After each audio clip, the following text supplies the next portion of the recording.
belum satu langkah itu di sini tuh ada kayak ada rasa ada yang nimpuk gitu.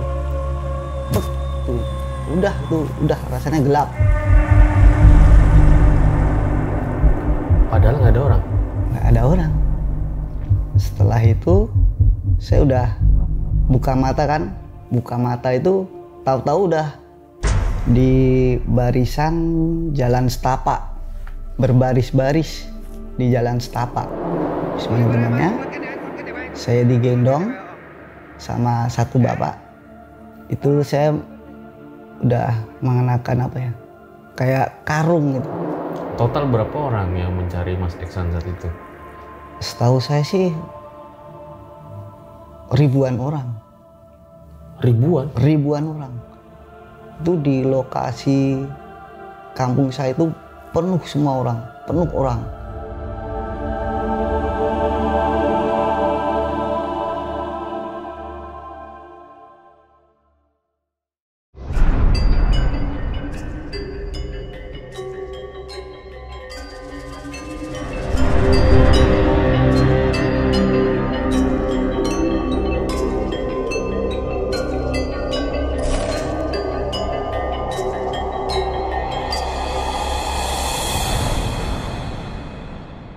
Emang bisa umur 2 bulan udah dapet gelar haji. Nah, kemarin itu lagi viral banget ya tentang hal tersebut. Tapi gue nggak pengen bahas siapa orangnya, cuman memang gelar haji itu ternyata sangat erat kaitannya dengan pemerintah kolonial Belanda. Nah, kemarin udah gue bahas di Instagram gue, Don Fajar Aditya. Hari ini gue nggak mau bahas hal tersebut. Yang pengen gue bahas adalah tentang Malam Satu Suro. Malam Satu Suro adalah hari pertama di kalender Jawa yang bertepatan dengan Tahun Baru Islam, 1 Muharram. Di mana Malam Satu Suro itu adalah malam yang disakralkan bagi sebagian orang, di mana nggak boleh keluar rumah tuh, bolehnya hanya beribadah saja. Kenapa beribadah? Ya mungkin untuk introspeksi diri ya, 1 tahun kemarin itu sudah melakukan apa sih gitu loh. Nah itulah Malam Satu Suro. Hari ini gue kedatangan seorang narasumber yang sempat viral di berita di mana dia hilang dan masuk ke alam gaib selama 2 hari di Malam Satu Suro. Halo Mas Eksan. Halo Mas. Makasih nih udah jauh-jauh dari Magelang ya. Ya.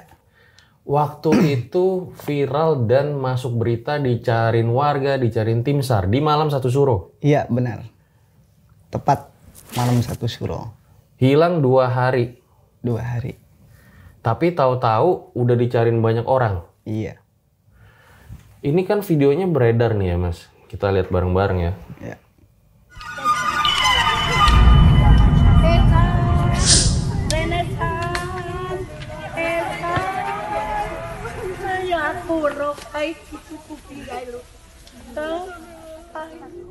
Nah waktu itu pada nunjuk-nunjuk nih warga sama tim SAR ya ini berarti ya? Iya. Ini nunjuk-nunjuk ke pohon nih kenapa? Paling dikira saya ada di situ. Di atas pohon? Iya. Padahal memang di atas pohon? Posisi saya waktu itu diumpetin. Diumpetin siapa? Diumpetin sama makhluk halus. Oke. Dan cerita ini kan cerita yang cukup mengerikan ya. Karena ternyata nyaris tidak ditemukan ya. Iya. Baik, ditahan dulu ceritanya. Seperti apa kisah pada hari ini buat kalian yang pengen juga nih misalnya merasakan sensasi yang berbeda selain di podcast, pengen baca buku yang horor yang bisa ada adrenalinnya, pas banget langsung aja lu beli novel Pengantin Setan karena lagi promo nih di Shopee, di Tokped juga bisa, atau lo bisa langsung datang ke Gramedia, banyak kumpulan cerita-cerita horor viral di RJ5 novel Pengantin Setan. Langsung aja kita mulai. Berikut adalah ceritanya. Na na na na na na na na na na.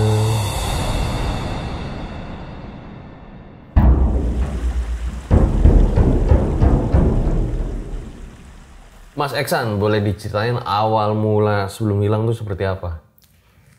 Gini Mas, awal mula cerita itu saya mau berangkat bekerja, kerja tukang parkir. Biasanya saya pamit sama istri, sama mertua. Tapi waktu itu nggak pamit sama sekali, langsung berangkat. Berangkat kerja jam setengah 6. Setengah 6 sampai di tempat parkir. Di tempat parkir, saya ke rumah dulu. Ganti baju, pakai seragam parkir dulu. Nah, waktu itu biasanya nggak ada yang lupa. Kebetulan udah nyampe di pasar tempat parkir, fluidnya lupa. Terus saya balik ke rumah, ambil peluit. Udah ambil peluit, balik lagi ke pasar, mulai kerja lagi. Habis itu udah kan kerja, selang berapa jam ya, jam 9 siang, itu perasaan itu udah agak beda. Badannya itu agak berat, yang di sini kan agak berat gitu. Terus saya bilang sama Pak Le, kenapa San? Ini kok badan saya agak berat ya Pak Le? Ya udah, kamu istirahat aja dulu, minum-minum. Oh iya Pak Le, udah minum. Habis minum, saya lanjut lagi kerja lagi.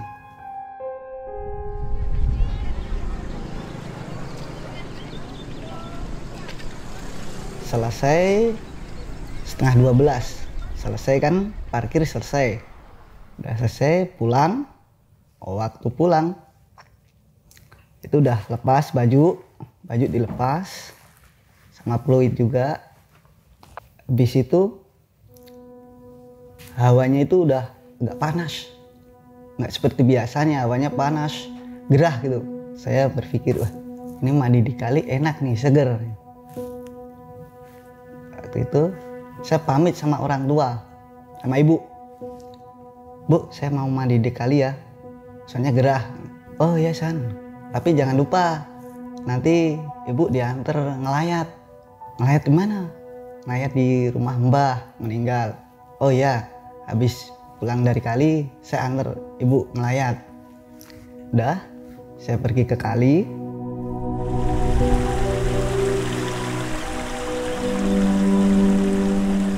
Kalinya itu namanya Kali Grogoyudan.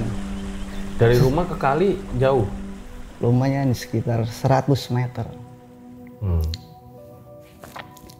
Sehabis sampai di kali, tapi saya itu ngerasa nggak kalau itu malam 1 Suro, tepat malam 1 Suro. Habis di Kali Grogoyudan, yang posisinya kali itu yang di atas itu kalinya kali buat mandi, kali air jernih kan, kali kayak pancuran gitu. Yang bawah itu kali air ngalir. Itu saya lepas udah, saya mau buang air besar, tapi yang di bawah, yang di air ngalir. Udah, sambil mainan HP, tapi saya udah telanjang bulat. Sambil mainan HP udah, terus saya naik ke atas mau mandi ke kali yang pancuran itu kan. Saya mau mandi, udah mau turun mau mandi, baru belum satu langkah itu di sini tuh ada kayak rasa ada yang nimpuk gitu. Tuh, udah rasanya gelap. Padahal nggak ada orang. Nggak ada orang. Setelah itu saya udah buka mata itu tahu-tahu udah di barisan jalan setapak, berbaris-baris di jalan setapak. Dan waktu itu berpasang-pasangan, panjang itu berpasang-pasangan, cowok cewek gitu, panjang gitu kan. Tapi kanan kiri itu suasana tuh nggak ada apa-apa, los gitu. Tiba-tiba Mas Eksan ada di tempat orang lagi banyak ngantri. Iya. Masing-masing berpasang-pasangan. Iya, berpasang-pasangan. Terus tahu-tahu berbaris berjalan terus kan, itu bajunya udah nggak telanjang, udah pakai baju di sana. Dan bajunya itu kayak semacam apa ya, kain yang halus yang warnanya itu kayak krem kuning gading gitu. Nah, cuman segini kan, pakai baju gini terus pakai kayak celana gitu, tapi sama semua, bajunya sama. Yang cewek itu mukanya juga sama. Kayak gimana? Mukanya ya kalau dibilang cantik ya cantik, tapi sama semua ceweknya mukanya. Bajunya sama juga? Sama juga. Yang beda cuman yang cowok. Yang cowok beda-beda. Ada ya, saya di situ cuma jalan, terus jalan. Bisanya itu cuma ngelirik doang, nggak bisa gerak. Rasanya itu padahal kaki bisa gerak, jalan, tapi rasanya diem. Bisanya cuma ngelirik doang, kanan kiri. Habis itu saya ngeliat kan yang di depan, yang di kiri.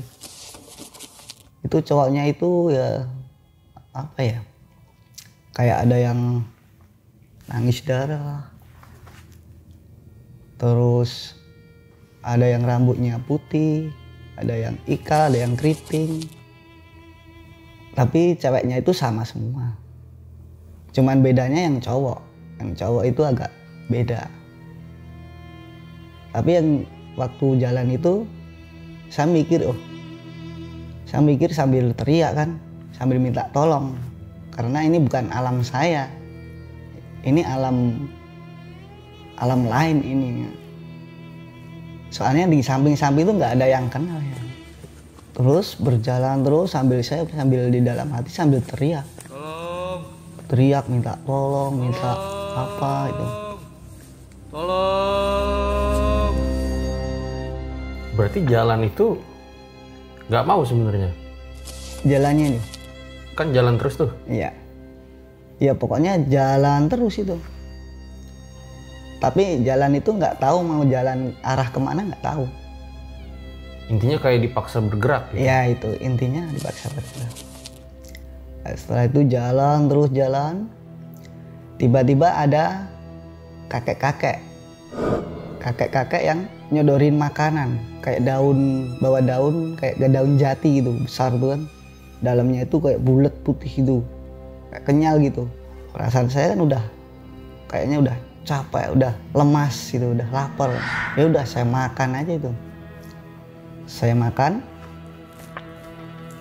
Setelah saya makan, udah kembali lagi saya sehat. Dan untungnya kaki kanan saya itu yang tadinya nggak bisa bergerak, ternyata bisa bergerak keluar dari itu jalan setapak. Ya udah nggak mikir panjang, saya langsung kabur, melarikan diri, lari sekencang-kencang mungkin, tapi sambil minta tolong. Lari itu sambil minta tolong. Di situ ada yang kayak menyeramkan gitu nggak? Di sana itu saya cuma melihat obor kayak bola api, tapi kayak obor gitu. Yang paling jelas itu ya obor itu. Ada yang megang itu obor? Nggak ada, cuman obor aja. Kayak melayang apinya gitu? Ini ya melayang. Di sekitar kan cuman yang jelas itu. Habis itu ya udah saya lari terus. Tapi setelah itu lari itu saya suasana itu udah beda. Di alam sana sama alam saya gitu. Di alam saya dingin, wah ini berarti udah di alam saya nih. Tapi saya lari sambil nangis, sambil minta tolong. Ketemu sama bapak-bapak itu. Bapak siapa? Wah saya kurang tahu, soalnya itu masih setengah sadar. Tahu, terus saya minta tolong, Bapak saya minta tolong, Pak, minta tolong gitu. Habis itu bapaknya manggil teman-temannya. Habis manggil temannya, saya digendong sama satu bapak. Gendong belakang. Itu saya udah mengenakan apa ya, kayak karung gitu. Tapi nggak tahu saya dapat dari mana itu karung. Udah digendong sambil didong jalan lari gitu. Di sepanjang jalan itu banyak orang ya, banyak warga, banyak tim SAR gitu. Digendong terus sampai rumah. Sesampai rumah saya kayak ngerasa disiram kayak pakai air comberan gitu. Setelah disiram terus saya tidur itu udah apa ya, masih suasananya udah kayak rasanya itu suara kayak itu menggema gitu. Tapi saya dalam hati masih minta tolong gitu. Karena ya itu tadi, saya nggak di alam saya minta tolong.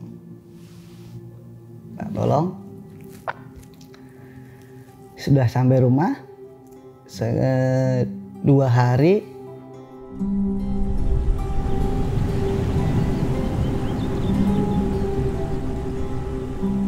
saya didatengin sama relawan dari Jogja, tapi saya lupa namanya siapa. Saya diruqyah terus dikasih air kelapa. Habis itu saya diruqyah itu badannya udah fit lagi udah. Pas diruqyah ada reaksi? Ada. Rasanya itu kayak sini sakit ya. Tapi cuman sini aja yang sakit, tapi lain nggak sakit. Sakitnya kayak gimana? Wah, sakitnya sakit banget. Sebentar, sebelum kita balik ke ruqyah ya. Jadi Mas Eksan ditemuin di mana? Ditemuin di ya sekitar 300 meter apa 400 meter dari lokasi kejadian. Di Kali Grogoyudan itu. Ini kan mungkin pada mikir jangan-jangan hipnotis lagi. Ada yang hilang nggak barang-barang saat itu? Waktu itu nggak ada sih. Saya waktu itu kan telanjang bulat. Pas ditemuin? Iya, pas ditemuin telanjang bulat. Cuman pakai karung aja sini. Karung? Ya. Padahal sebelumnya telanjang bulat. Sebelum hilang? Oh, sebelum hilang pakai baju. Tapi kan sebelum mandi udah dilepas. Jadi terakhir sadar itu pakai baju apa nggak pakai baju? Nggak pakai baju. Oh, udah nggak pakai baju? Iya, udah nggak pakai baju. Tapi pas ditemuin pakai karung? Iya, pas ditemuin udah pakai karung sini. Tapi nggak tahu itu karung dari mana, nggak tahu. Jauh itu 300 meter? Lumayan jauh. Dari titik lokasi itu sekitar 300 sampai 400 meter. Lalu? Habis itu udah saya habis diruqyah kan. Habis diruqyah badan saya itu udah seger. Udah kayak fit lagi gitu. Udah fit. Baru saya ingat sama istri, sama orang tua gitu, tetangga sama kakak gitu. Sebelumnya waktu di alam sana saya nggak ingat apa-apa. Ingatnya cuman habis makan bola tadi, saya cuman ingat sama istri. Dan berhasil kabur itu. Itu sesampai rumah, istri nanya, "Mas, habis ngapain Mas? Habis dari mana?" gitu. Saya jawabnya bingung, dari mana? Oh, saya dari ini. Setahu saya dari jalan-jalan gitu. Jalan-jalan kemana? Ya nggak tahu. Pokoknya jalan di jalan setapak berbaris-baris gitu. Terus istri saya ngomong, "Tahu nggak Mas? Bapak sama ibu tuh nyariin Mas. Mandi di kali nggak pulang-pulang." Waktu itu terus bapak nyariin nyampe jam 4-5 sore mau maghrib, gak ketemu terus bapak lapor sama kepala desa. Kepala desa lapor sama tim SAR. Tim SAR nyariin di sisir-sisir kali kan. Ternyata kalinya itu dangkal. Wah, mana mungkin ini. Iksan tenggelam, soalnya kalinya dangkal gitu. Arusnya juga nggak kenceng. Arusnya itu nggak kenceng. Cari, nggak ada, nggak ketemu. Itu ketemunya itu pas malam Jumat sekitar jam 10 kalau nggak salah jam 10 malam. Ketemunya di samping sekolah MTS. Jauh tuh dari sungai ya? Iya jauh. Ya sekitar tadi 400 meteran. Terus habis itu saya ditanya lagi. Ditanya sama Ustadz apa siapa itu? Ya Pak Kiai lah. San, kamu yang ngerasain apa? Ada yang sakit enggak gitu? Wah, alhamdulillah udah Pak. Udah ngerasa enak badannya gitu. Oh ya udah, alhamdulillah. Ini jangan lupa sholat 5 waktu, berdoa. Oh iya Pak. Terus habis itu selang hari berikutnya kan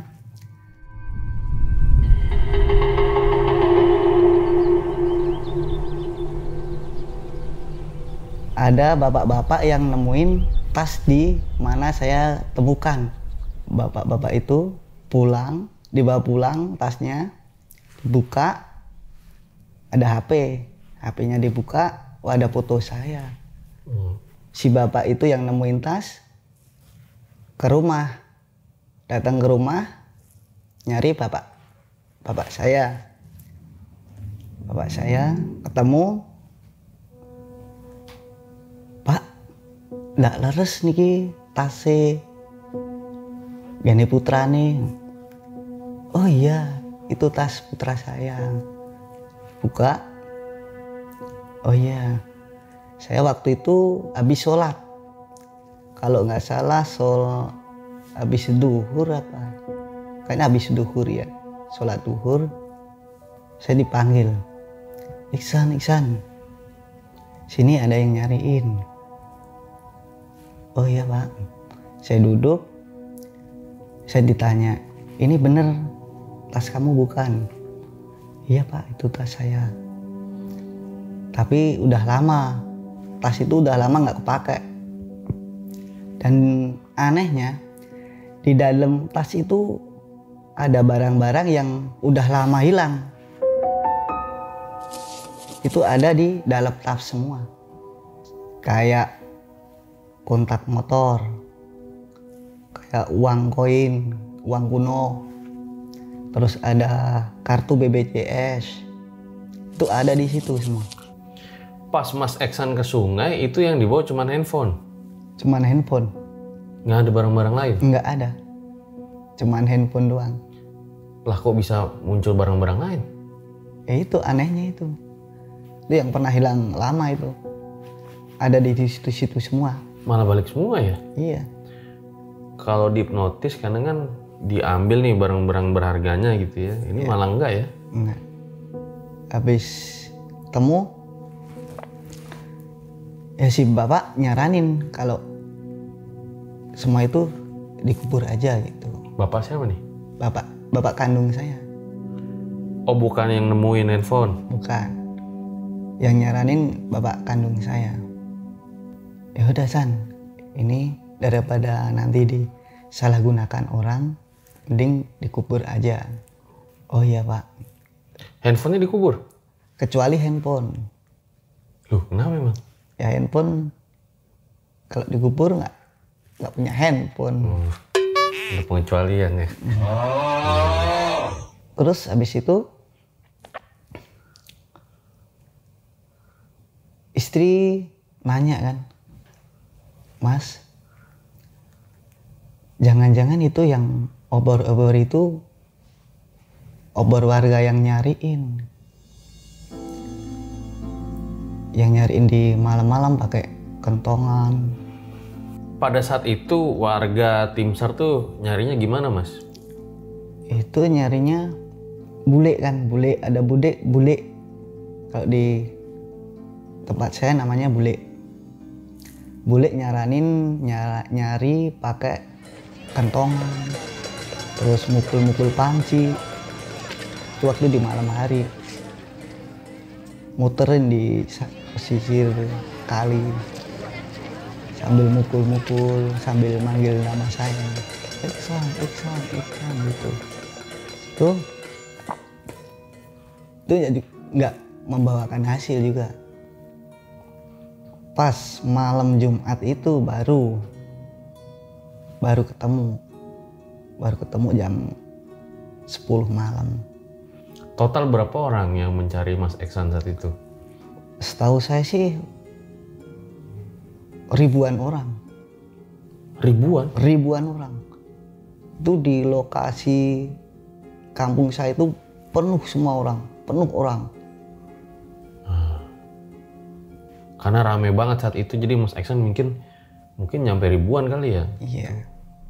Saking ramainya itu. Ya banyak, ada tim SAR, ada Babinsa, ada TNI, kepolisian, belum kampung juga. Jadi memang membuat gempar saat itu ya. Nah, kalau sungai sendiri tempat Mas Iksan mandi tuh seperti apa sungainya? Sungainya itu kecil sih. Kecil dan agak dangkal. Waktu itu posisi sungai itu dangkal. Nggak kemungkin saya itu tenggelam, nggak mungkin. Sungai itu dikenal oleh masyarakat seperti apa? Buat mandi warga. Tapi yang di Kali Grogoyudan nih, bukan yang di sungai. Apa ada mitos-mitos juga di sungai itu? Apa biasa-biasa aja gitu? Ya dulu sih pernah ada. Saya dengar-dengar dari orang tua. Katanya sih ada, dulu pertama ada pohon besar yang tumbang. Katanya sih ada yang melihat ada ular besar keluar dari situ. Terus ada lagi warga yang tadinya tidur di rumah di malam hari, sekitar jam maghrib lah, tiba-tiba dipindahin di Kali Grogoyudan.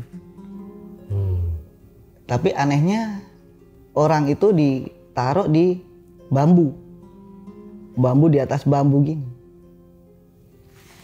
Itu ceritanya dulu gitu. Berarti banyak juga cerita-cerita horor di sungai itu? Ya, setahu saya sih cuman itu. Oke. Nah, kalau malam satu suro sendiri di kampung apa di desa Mas Iksan tuh ada perayaan kah? Setahu saya sih enggak ya. Enggak ada. Paling cuman malam tirakat. Tapi warga cuman tirakat di rumah, mengaji, baca Yasin gitu. Enggak sampai kayak kejawen itu enggak ada. Jadi total hilang 2 hari? Ya setahu saya sih 2 hari. Dari Rabu jam 1 ketemu malam Jumat jam 10. Duh, sehari dong. Rabu jam 1 ketemu malam Jumat. Jumat malam atau malam Jumat? Malam Jumat. Berarti hari Kamis? Iya, hari Kamis jam 10. Berarti seharian lah. Ya. Sehari lebih lah ya. Sehari lebih. Sehari lebih itu 2 hari bukan sih? Iya pokoknya segituan lah ya. Ya. Ini sorry ya guys kalau gua di episode ini banyak nanya ya. Sih nggak apa-apa kan nanya-nanya gini ya Pak? Nggak apa-apa. Iya. Lebih dari 24 jam hilang tapi perasaan yang dirasakan itu seperti sebentar berarti ya? Iya. Saya di sana itu ngerasa cuman sekitar 2 jam. 2 jam di sana. Sebentar aja gitu. Iya. Saya ngerasanya cuman jalan di setapak gitu aja. Ya, ini misteri juga ya. Jadi selama lebih dari 24 jam hilang itu Mas Iksan kemana? Nah setelah semuanya udah selesai, mengalami kejadian-kejadian lagi atau enggak? Ya semenjak itu ada sih. Satu minggu lah. 1 minggu.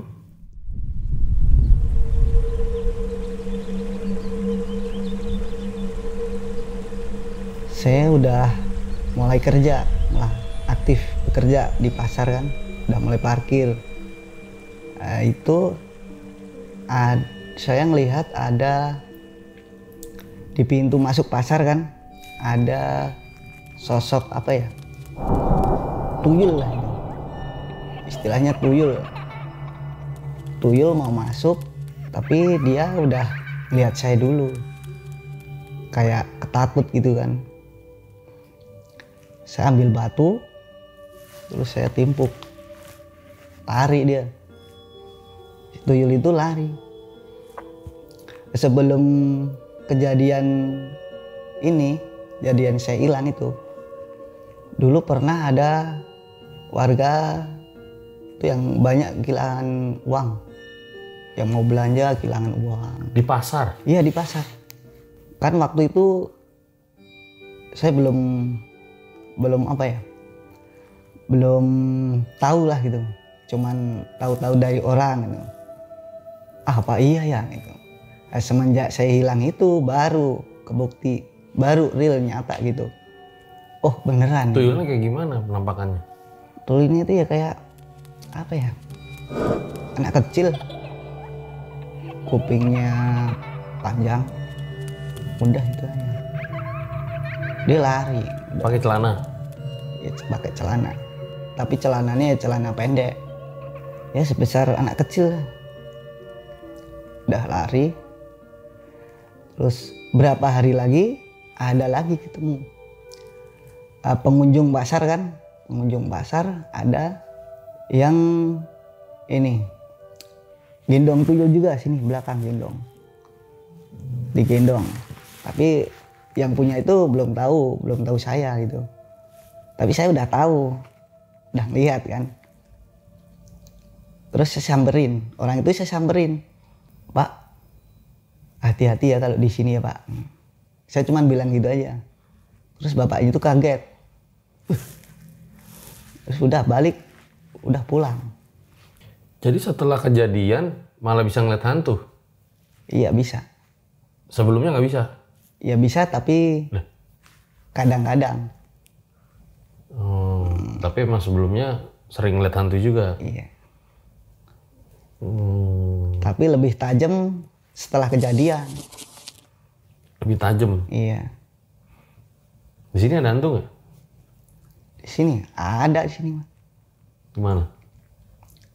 Di lantai 2. Ya maksudnya di ruangan ini? Oh, di ruangan sini? Iya. Nggak ada. Nggak ada ya? Nggak ada. Takut kali ya hantunya ya? Perilakunya binatang semua.